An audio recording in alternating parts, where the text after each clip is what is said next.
Maithili express music.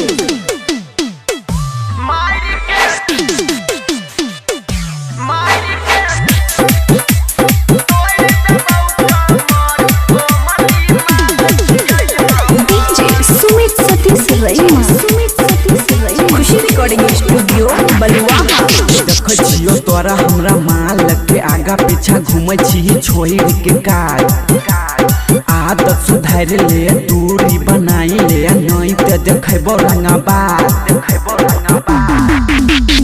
फड़िए भी फड़ियाई लेबो तोरा हम देखाई देबो करै छिए कत हम प्यार कहलो ने सुनाबो मनलो ने मनबो बनबो हम करे भतार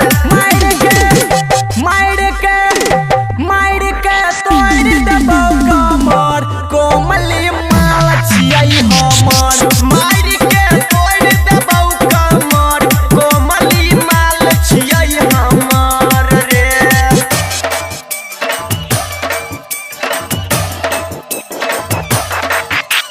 डीजे सुमित सतीश रईमा।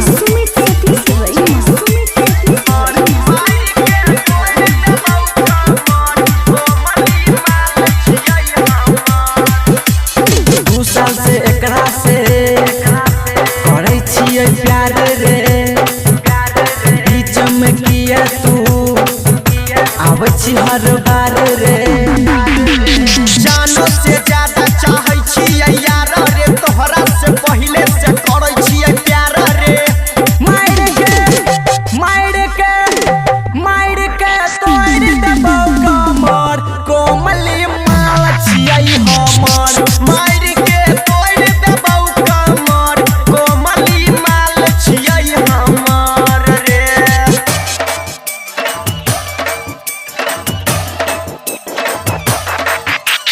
डीजे सुमित सतीश रईमा।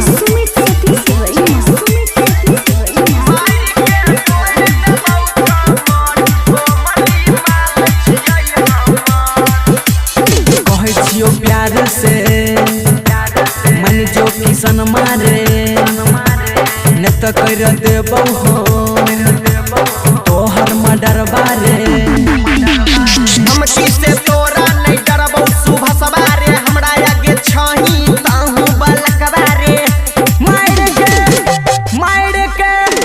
मार के तोड़ देबो कमर कोमली माल छियै हमर मार के तोड़ देबो कमर कोमली माल छियै हमर रे। खुशी रिकॉर्डिंग स्टूडियो बलुआ।